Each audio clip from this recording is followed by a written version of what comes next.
US के Ohio के अंदर 1895 में 2 कारों का एक्सीडेंट हो गया। तब आप कहोगे इसमें कौन सी नई बात हो गई, एक्सीडेंट तो होते रहते हैं। लेकिन 1895 में ओहियो के अंदर सिर्फ 2 ही कारें थी जो 2 बंदों ने खरीद रखी थी, लेकिन उन दोनों का ही आपस में एक्सीडेंट हो गया था। फिलहाल के लिए welcome to amazing random fact. मेरा नाम है भारत शर्मा, आप देख रहे हो। आशा करता हूँ आज का दिन आपको बहुत अच्छा बीत रहा होगा।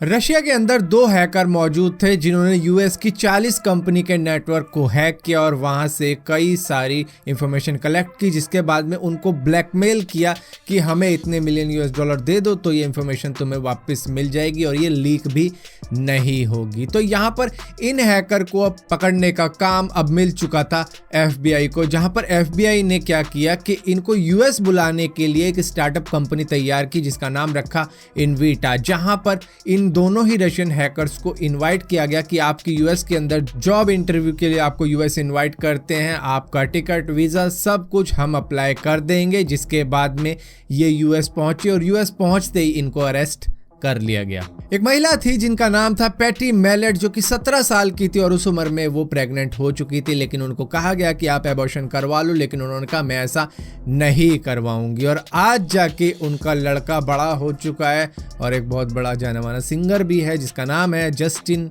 बीबर। कई कंट्रीज के अंदर स्कूबा डाइविंग कराई जाती है ताकि आप सी लाइफ देख सको, लेकिन जिनको तैरना नहीं आता उनके लिए कई तरीके की बोट भी होती है जिसमें आप नीचे जाके देख सकते हो नज़ारे। लेकिन बहामास के अंदर एक सबमरीन होती है जो कि बहुत ही छोटी सबमरीन होती है जिसको सबमरीन कहा जाता है, जिस पे बैठ के आप अंडर वाटर राइड ले सकते हो, जिसकी कॉस्ट होती है करीबन 12,000 रुपये। फुटबॉल के एक बहुत ही बड़े प्लेयर हैं जिनका नाम है रोनाल्डिनो, जिनको 13 साल की उम्र में ही मीडिया का अटेंशन मिल चुका था क्योंकि उन्होंने अपनी टीम को 23-0 से जितवा दिया था, जहां पर 23 गोल सिर्फ उन्हीं के थे। इस दुनिया के आप किसी भी हिस्से में चले जाओगे वहां पे आपको कोई ना कोई इंसान इंग्लिश बोलता हुआ या फिर समझता हुआ दिख ही जाएगा, लेकिन इस दुनिया के अंदर यूएस ही इकलौती ऐसी इंग्लिश स्पीकिंग कंट्री है जहां पर जेड को जी बोला जाता है, जबकि सारी दुनिया के अंदर जेड को जेड ही बोला जाता है। कई पेरेंट्स ऐसे होते हैं कि जो दोनों ही जॉब कर रहे होते हैं, जिसकी वजह से उन दोनों को ही अपने बच्चे को या तो घर पे बेबी सिटर के हवाले छोड़ के जाना पड़ता है या फिर वो डे केयर में अपने बच्चों को एडमिशन दिलवा देते हैं, जहाँ पर सारा दिन बच्चा वहीं पर रहता है, जिसके बाद में वो आते हुए बच्चे को पिकअप कर लेते हैं। अब इसी तरीके का एक डे केयर 2015 में न्यू जर्सी के अंदर चल रहा था, जहाँ पर 2 लोग इसको चलाते थे। यहाँ पर पाया गया कि दरअसल ये डे केयर की आड़ में फाइट क्लब चलाते हैं, जहाँ पर फाइटर पता है कौन होते थे, वही बच्चे जो वो छोड़ के जाते थे। ये क्या करते थे कि जो भी 5-6 साल के बच्चे होते थे जो कि लड़ने में सक्षम होते थे उनको आपस में लड़वा देते थे, जिसके बाद में बाहर के लोग आके इन पे पैसे लगाया करते थे और जो सा भी बच्चा जीतता था उस पे जिसने भी पैसे लगाए होते थे उसको उसकी रकम मिल जाती थी, जो भी जीतने का अमाउंट तय होता था, और हारने वाले को जैसे कि आपको मालूम है कुछ नहीं मिलता था। जिसके बाद में जैसे ही ये बात न्यूज़ में आई थी इन दोनों ही बंदों को अरेस्ट कर लिया गया था जो ये डे केयर चलाते थे। ड्रग एब्यूज और स्पोर्ट्स के बारे में तो आपको मालूम ही होगा, कई ऐसे स्पोर्ट्स होते हैं जिनमें आपको अपनी पावर को, अपनी परफॉर्मेंस को और भी ज़्यादा एनहेंस करना पड़ता है, जिसकी वजह से एथलीट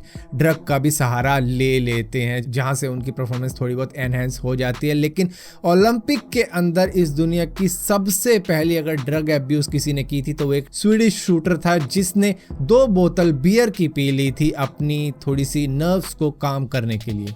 आपको जानकर हैरानी हो जाएगी कि यूएस के अलास्का के अंदर कई रिमोट प्लेसेस ऐसे हैं जहां पर रोड तक कनेक्ट नहीं होते, लेकिन फिर भी अगर बंदा वहां से भी पिज़्ज़ा का ऑर्डर कर दे तो हेलीकॉप्टर वहां पे उनका पिज़्ज़ा डिलीवर करके जाता है और जिसकी डिलीवरी की भी कोई भी फीस नहीं ली जाती। एक ब्रिटिश ऑथर है जिनका नाम है केट विलियम्स, जो कि अपने बचपन में काफ़ी ज़्यादा गाजर यानी कि कैरेट खाया करती थी, जिसकी वजह से इनका स्किन टोन भी ऑरेंज बन चुका था ज़्यादा गाजर खाने की वजह से, जिसके बाद में इनको गाजर की आदत छोड़नी पड़ी ताकि इनका स्किन टोन नॉर्मल हो सके। आपने बार कोड तो कई बार देखा होगा, हर प्रोडक्ट में ये होता ही है ज़्यादातर तो, लेकिन आपको बार कोड स्कैनर के बारे में मालूम नहीं होगा कि जब वो स्कैन करता है तो वो एक्चुअली में काले को नहीं बल्कि व्हाइट पैटर्न को स्कैन करता है। सो फिलहाल के लिए दोस्तों इस वीडियो के अंदर इतना ही था। अगर वीडियो आपको पसंद आती हो तो इस वीडियो को लाइक जरूर करना, शेयर जरूर करना और इसी के साथ साथ इसी टाइप की और भी वीडियो देखने के लिए इस चैनल को सब्सक्राइब जरूर करना, और सब्सक्राइब किया है तो बेल का आइकन जरूर दबाना, वरना आपको मालूम नहीं चलेगा मैंने कोई वीडियो